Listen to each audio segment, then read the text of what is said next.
Every leader knows that a thriving organization depends on the energy, productivity, and commitment of its people. But few leaders are able to cultivate the employee engagement and performance needed for this level of success. What's the difference? Positive leadership practices. Welcome to the Positive Leadership Movement Podcast with your host, positive work culture expert, Alex Bratty. Ready to harness the power of positive leadership? Let's dive right in. Hello and welcome to episode 45 of the Positive Leadership Movement Podcast. I'm your host, Alex Bratty, and I'm really excited about today's conversation because I have the privilege of speaking with leadership expert Stephen Kohler. We're going to get into a fascinating discussion about how leadership is changing right now.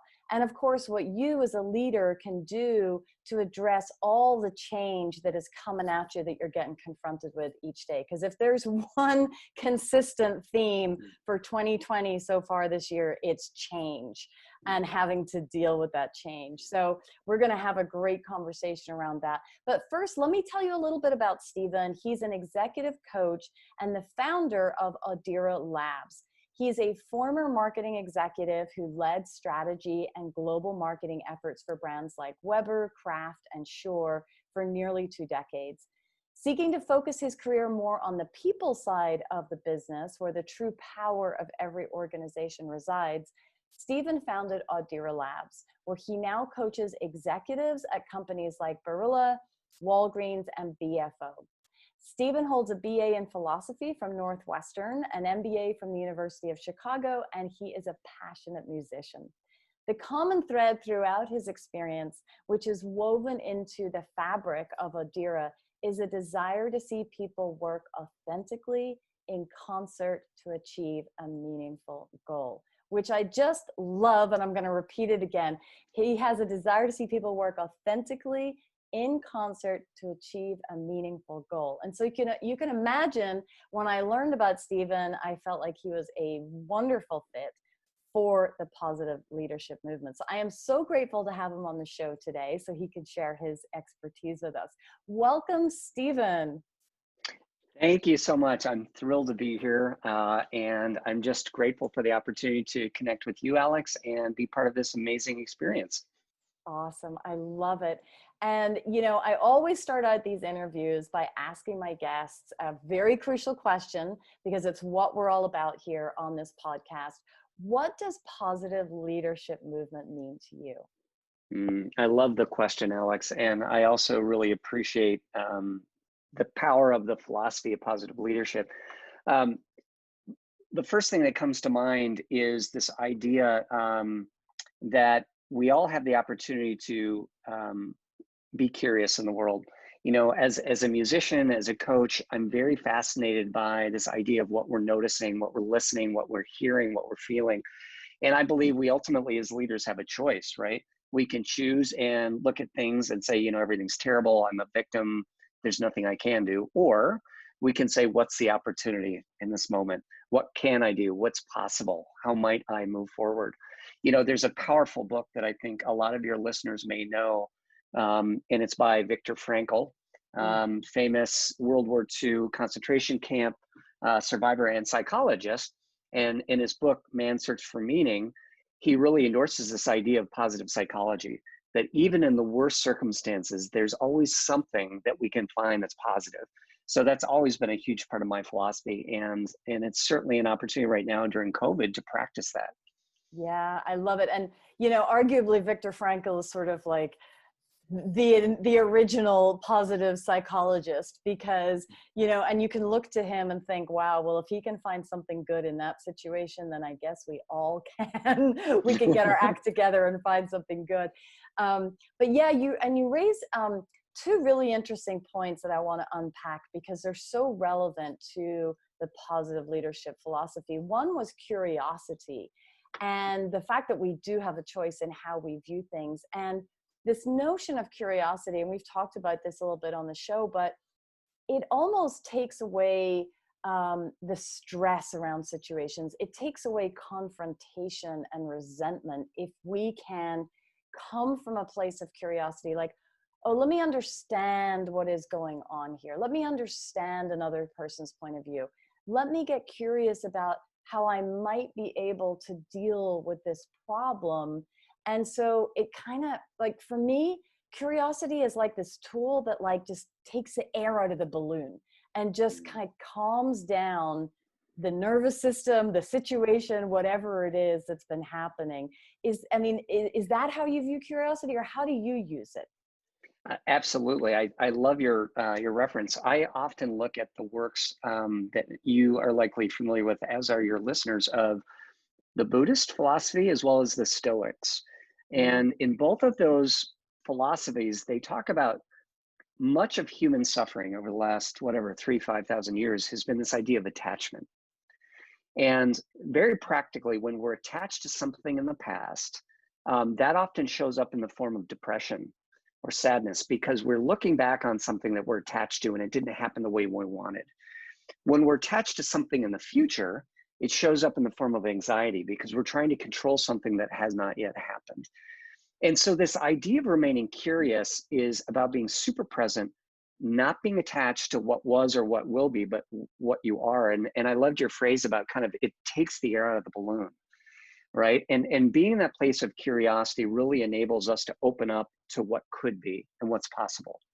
Yeah, absolutely. And now more than ever, we need that, right? Because being open to the possibilities, I mean, there is so much change coming at us. And we're going to get into a little bit on that in a moment. But the other piece that I wanted to touch on that you mentioned when you were sort of sharing your definition of positive leadership was this idea of listening.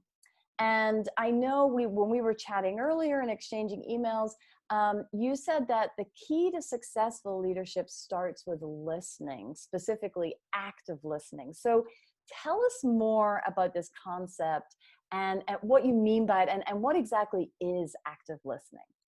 Well, thank you so much, Alex. I started my journey many years ago as a leader, believe it or not, as a musician in a high school rock band. And I like to say that everything I learned in leadership, I first learned in a dungy garage of a rock band. And the reason I mentioned that is the first thing that you learn as a musician is how to listen. And so often, many years later in my corporate career, we would talk in meetings and so forth about that, leadership and listening is important, and yet so few of us practice it. So I believe that one of the many concepts that we can draw from the parallels between music and leadership is this idea of that as leaders, we need to listen at what I like to call level 3. When we start out, many of us are listening at what we call like level 1 or stage 1 listening. And that's when we're hyper distracted, we're stuck in our own head, and the focus is on us. And that's where, quite frankly, most of us, myself included, spend a lot of our days, because we're just hyper overwhelmed by social media. We have a 24/7 news cycle. And of course, today we're facing COVID. We're facing so many other things around us. So we're hyper distracted, which is to say we're not present. Yeah, and so that's when someone's, on the phone, but I'm listening to you, but I'm looking at my phone at the same time. That's basically your level 1 listener, right? Exactly. And okay. All of us are there. And so the key is to recognize when we're at level 1. And then we have a choice, as I referenced earlier, as leaders, to scale up, if you will. And we can go to either what's called level 2 or level 3 listening. Level 2 is when we start to get out of our own head, we connect with another. I like to make the metaphor musically. Level 1, we're like focused on our own instrument. We're soloing. We're just playing for ourselves. Level 2, we start to dial into somebody else and we start to play in a duet, if you will. And so our focus has started to expand slightly, and we start to jam back and forth with another person.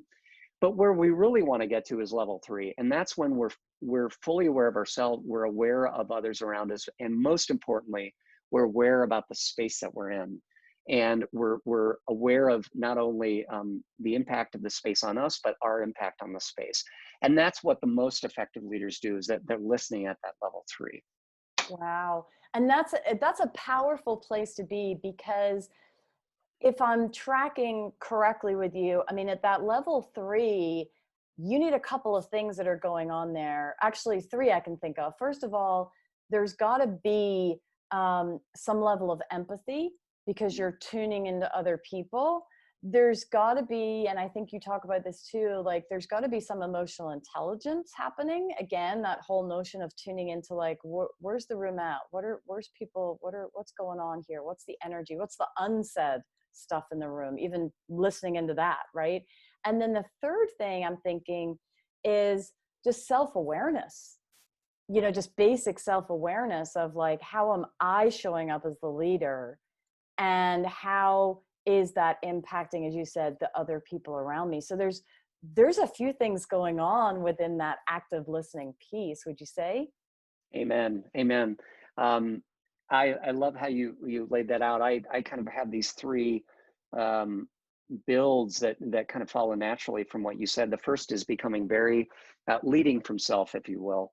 So starting with your own leadership style, recognizing what you're noticing, what you're feeling, what the impact is, very practically, what's that self-talk, or what are those triggers that sometimes might get in your way of being fully present? And then starting to recognize kind of what's your impact on others and in the room, and using that kind of EQ that you just referenced to really practice that active listening. And from an influence standpoint, that's what I've noticed, that the most effective leaders are incredibly compelling in terms of their influence with others, because others really feel heard. And that creates engagement, that creates shared purpose, and creates followership. Yeah. Talk about that more, because sometimes I think when we talk about listening and the need for leaders to listen, there's sort of like a knee-jerk concern that comes up with people thinking, well, if I'm the leader, I mean, I have to speak. They're looking to me to sort of guide and direct. If I listen too much, am I going to sort of lose my leadership status, or become kind of like this wallflower who's just sitting there taking it all in? So get into that a little bit more. Like, how does listening help you actually become a better leader and actually have more presence? And as you said, the persuasion and the influence. That's such a powerful question, Alex. I'm going to start with a quote, if I may, weaving in my passion for music. So I'm a guitar player, and one of my favorite musicians is Jimi Hendrix, whom you and most of your listeners, I'm sure, know quite well. Yeah, one of the greats. And his quote is the following. He says, "Knowledge speaks and wisdom listens." I've never heard that from him before. I love that. And to your question, it really helps flip this whole perception that many of us have of what leaders are, how we behave, on its head. And many of us, of course, early on in our careers, that we believe that leaders or leadership is about a title or a position or having all the answers or being the person in control, right? And what I love is taking all of that and flipping on its head and actually saying that the most effective leaders know, much like Socrates said, that how much they don't know. And so they always start with listening. Why? For the sakes of learning, right? And it's this whole idea that the most masterful leaders in a room are often the ones that speak the least, listen the most, and then often at the end, bring forth the greatest wisdom. So the value that we as leaders in listening is that we can learn. Because as leaders, we recognize we don't have all the answers. We recognize that we can gain from others' perspectives, and we recognize that by listening, we can adapt constantly and build forward together. I love it, and I think at the core of what you're describing there's a sense of humility that these great leaders, they as you said, they recognize, I don't know everything. Okay, the leader who walks in a room and thinks he knows everything or she knows everything, that's the leader you need to be scared of right there. Right? And it's really interesting because I'm actually doing some research at the moment, sort of exploring self-awareness of strengths in leaders. And one of the themes that has come out of that is this notion of humility. Like, the leaders who are most self-aware, who understand their strengths and limitations, they're the ones that are expressing a lot of humility and some of it is in the terms that you're describing, where they'll listen. They want to hear from other people. They want other people to give them feedback on how they're coming across, so they can even build their self-awareness more. And of course, ultimately then have greater persuasion. So I love what you're describing. It's really, the other part of it, I guess, is if you talk all the time, people might not listen. The less you talk, the more people do listen, because it's a rare occurrence, right? It's so true, right? Yeah. I'm struck by, I'm a big fan of history, and I recently read the biography on Abraham Lincoln that many of your readers or listeners may know, called Team of Rivals. Mhm. And for those of you who don't know this book, he, Abraham Lincoln was an incredibly humble leader. He really believed in listening. And when it came to assembling his cabinet after he had been elected, he deliberately chose people that had run against him in his election and argued the most ferociously against him. And why? Because he didn't want to surround himself with a bunch of people that would just tell him what he wanted to hear. He surrounded himself with people that would tell him what he needed to hear. And that, to me, is a prime example of a listening leader with tremendous humility. Yeah, absolutely. And one of the first examples of seeking diversity in your workplace, right? I mean, diverse opinions, diverse ideas, right? And we know now from eons of research that when you have those different perspectives and those different opinions, there's so much more creativity and innovation comes out of those groups than if it's just, hey, we all kind of look and think the same, and we're all heading in this direction, and off we go. It's great to have that, let's bring in the other perspectives. I love it. I love it. So let's talk about what's happening with leadership right now. I mean, because there's so many challenges, and I mentioned that at the top of the show, right? I mean, between actually all the entire national conversation that's happening around diversity right now. And of course, even before that all bubbled up, we had COVID, we still have COVID, we have COVID for the foreseeable future. There's just so many challenges that leaders are confronted with. I mean, so for you, and especially because you're working with leaders, you are a leader, you're working with leaders all the time. Like, how do you feel leadership is different these days? Like, what is happening out there? I love the nature of the question, because so much, as you said at the top of the session, we're in a context of amazing disruption. Even before COVID, a lot of these, the cliche thing to say was, we're all facing change. Well, we've probably blown that up or magnified that by infinity, right? Yeah. So the new context is one of, I wouldn't just say change, I would say obviously massive disruption in very specific ways, right? So one thing is, we as humans, as social animals, our routines of connecting, communicating have been radically changed. So we're in many cases physically unable to be together, at least in a traditional sense. We are also, our practical routines of going to and from have been changed. Our work routines, our home routines, our community routines have been totally changed. And then, we're also facing very specific threats in terms of health challenges with COVID, diversity with Black Lives Matter, economics, right? So all of these are presenting challenge. Now, to connect it with the top of the hour, I also believe that this presents opportunities for us, right? So the biggest thing I think for leaders we can ask ourselves is, how do we adapt? And how can we create from this chaos, if you will? Musically, I might say, how can we create from this cacophony? Mm-hmm. Yeah, I love it. So give us, I mean, if you can you give us some tips on how to do that? Like, how do we actually, I mean, because it's intellectually, we grasp the concept, right? Like, we've got to be curious, we've got to look for opportunity. I think everybody conceptually gets that, but it's hard, like most things, it's harder to do in practice than it is to talk about, right? So what are some tips or sort of action items that you would give our listeners to help them with that piece? Absolutely.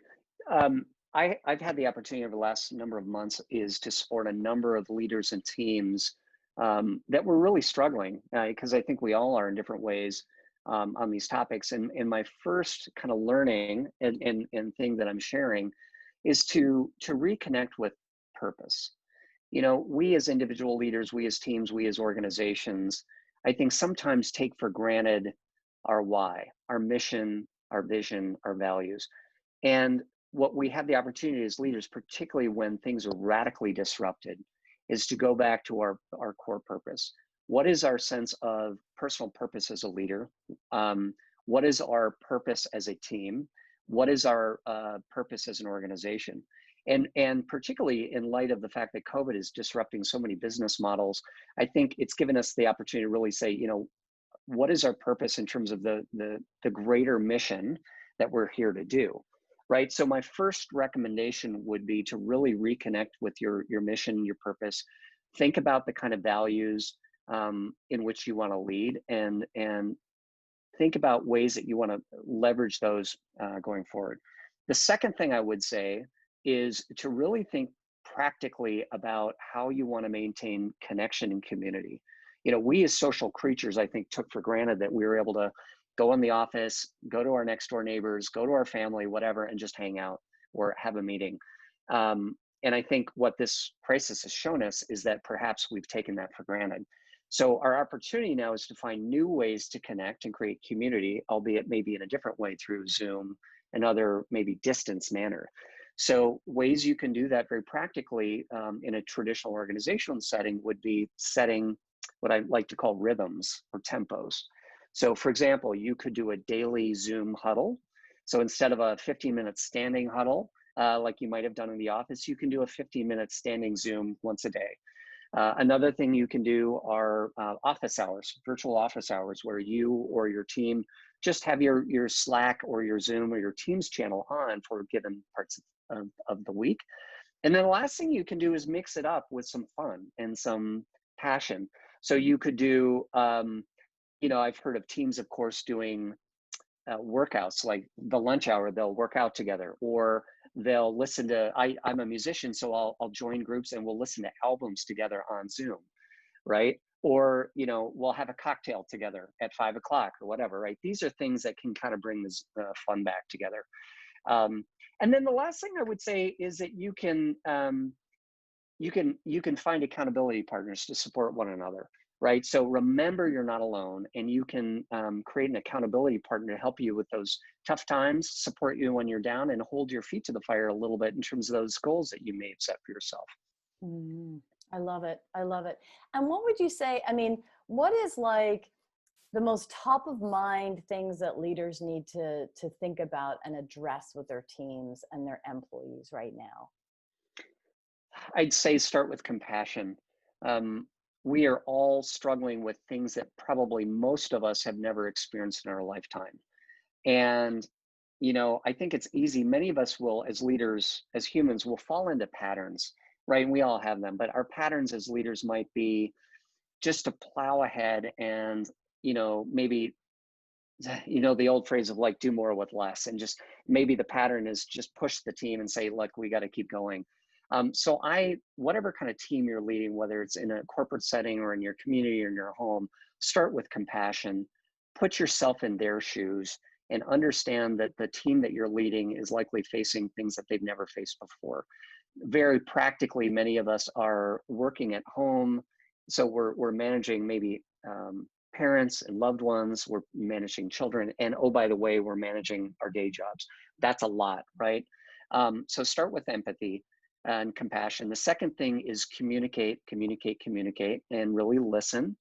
And a big part of that listening, I think, is understanding from those that you're leading what they need, and be flexible, right? So it's very much about co-creating with your team how you can deliver the results that the organization needs, while at the same time co-designing, if you will, flexibility. So if, for example, you're leading a team that have both, you know, let's say children and work demands, how can you co-create them with a rhythm that will work for them? And then keep connecting back with passion and purpose. What is it that will keep them, lit up and engaged every day? And make sure at least once a week you're connecting back to that. Yeah, so important. And actually you used really two very crucial words there: co-create and co-design. And I love that you use them, because I really believe, I mean, we were already kind of moving away from this hierarchical, you've got the traditional leader at the top who is basically, leading everyone and distributing, sharing the vision and distributing the work and all the rest of it. We were already moving away from that traditional model into more of a partnership and co-creation as a leader with team members. But I think now, especially with virtual teams, that has become so much more important, because you can't be the leader that's saying, okay, everybody's working from 9 to 5 and, we're all going to be online. We're all going to be doing this. We're going to meet for Zoom at this time. We're going to meet for this at this time. It's like, hey, that doesn't work anymore, because as you said, some people have parents at home, some people have kids at home, some people have pets at home, some people have it all going on and they're trying to be online too. If they have little kids, it's like, I mean, there's a lot of X factors that as leaders you might have not had to really deal with before, because hey, people come to the office and they bring their lives with them, but they kind of leave them at the door too. They're not bringing their kids and their parents with them. But now there's no choice. It is what it is. And so leaders have got to co-create and co-design if they want the team to sort of move forward and actually feel good about what they're doing, right? Because I keep reading these, horror stories about leaders still insisting that their team is showing up at certain times and staying online for certain hours and not taking into account, all these other things that are going on. And guess what? The employees, guess what? They're not motivated. They don't care. They're losing their passion. To your point, they don't see the purpose. They're just trying to survive. And it just kind of sucks for everybody when they're in that position. And it's something that a leader can fix so quickly and so simply if they just shift their perspective. And as you said, bring in the compassion and dial up the EQ, the emotional intelligence that we were talking about earlier too, right? Well, and I love your point, Alex, is, going back to this idea of positive leadership, I always come back to this question: as challenging as COVID has been, what's the gift? What's the opportunity? And very practically, from let's say a virtual communication platform, I believe one of the gifts is it's democratized the way we work. For those of us that have grown up, as I have, in kind of a corporate hierarchy, you walk into a meeting and it's very clear who the boss is. Yes. And that's got a lot of impact in the room. I believe that one of the benefits of kind of the Zoom Teams world is much of that is stripped away. We're all in our basements, we're all in our living rooms, we're all maybe in our sweats, right? We've got the barking dogs and the children, right? And that's really helped bring some humanity, right? Which I think is powerful. And so to build on that, we then say, okay, how do we want to, co-lead together? And using this ongoing metaphor I like of music, we can all lead from a different position, right? So it's not that there is a leader and the leader is a leader because of the C in their title, the C-suite. We all lead in a different place. So for example, one of us can be the composer, one of us can be the performer, one of us can be the conductor, right? You get the idea, and we can all lead. And oh, by the way, we're all accountable. And it requires all of us to lead at our best for the ensemble to work. Yeah. Oh, I love that analogy, because even if you think about just any song, you have the lead singer, but then there's always an instrumental where one of the instruments or a couple of the instruments take over and really they're the lead. Maybe you have a drum solo at some point or a guitar solo. So different parts of the band are stepping up as needed to actually be the leader for that particular moment, that particular role. So fabulous analogy, fabulous. So I was going to ask you, you said you played the guitar. Your whole thread of the music though, I'm sure it's connected to the name of your company, Audio Labs. We were kind of chatting about that a little bit earlier, right? So it's all built into that. Yeah. You've got a great intuition. when I was starting my practice, I kept coming back to this core thesis that I believe the most effective leaders are powerful listeners. I happened back in college to take Latin. And so I went back to my Latin notes, and I recognized that the word to listen in Latin is audire, A-U-D-I-R-E. And so I said, oh, that's perfect. And so we gave it a little flair, and with that, the name Audira was born. And it's been great. It's definitely a thread that I think resonates with almost all of us in terms of our experiences. I love it. I love it. Stephen, you have given us so much expertise today, and actionable items too, right? To remind people, like revisit the purpose, use compassion, co-create, and also, keep the fun, like keep the communication up, but get creative with it, right? Like you have these tools, but use them in different ways, have the happy hour, have the 15-minute huddle, or have the virtual office hours. So all of these are they're simple, but they're effective.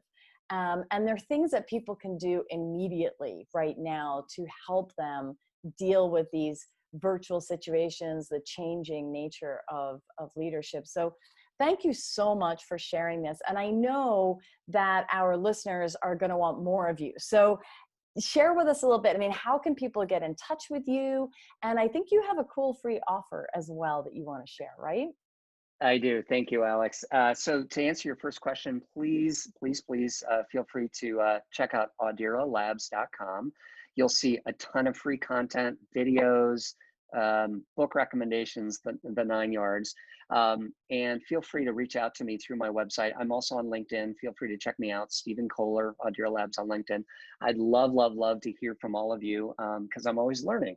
So please check that out. And as a gift and free offer, I would love to offer all of your listeners a free 30-minute one-on-one coaching session or team listening session if you're leading a team. And I would love to connect with you. Feel free to reach out, and look forward to leading together. Wow, that is a generous offer. That is fantastic. So listen up, people. You can have Stephen's wisdom and expertise for 30 minutes for either your team or for yourself. So, and know this, based on everything that he has said, I can guarantee you that he is going to listen to you and he is going to hear you. And that's what we all need right now, is to be heard.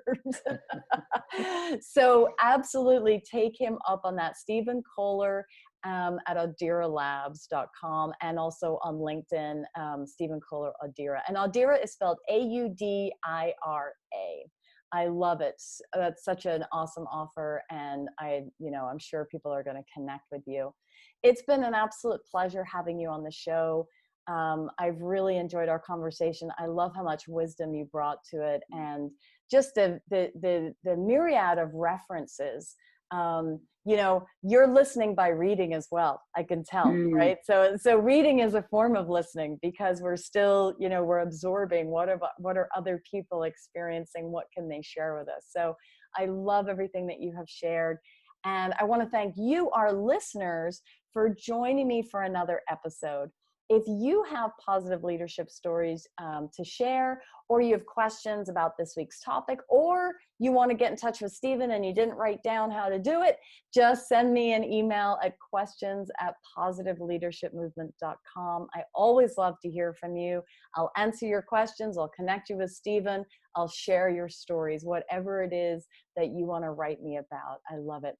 All right, that's it for this week. I'll leave you with one final thought of gratitude, and that is, thank you for being part of the positive leadership movement and inspiring me to do what I do every single day. Make sure you subscribe to the show. If you like this episode, please rate and review. If you want to get more from Alex, check out Happiness at Work, where she provides leaders with a proven path to cultivate a positive work culture that increases performance, productivity, and profitability.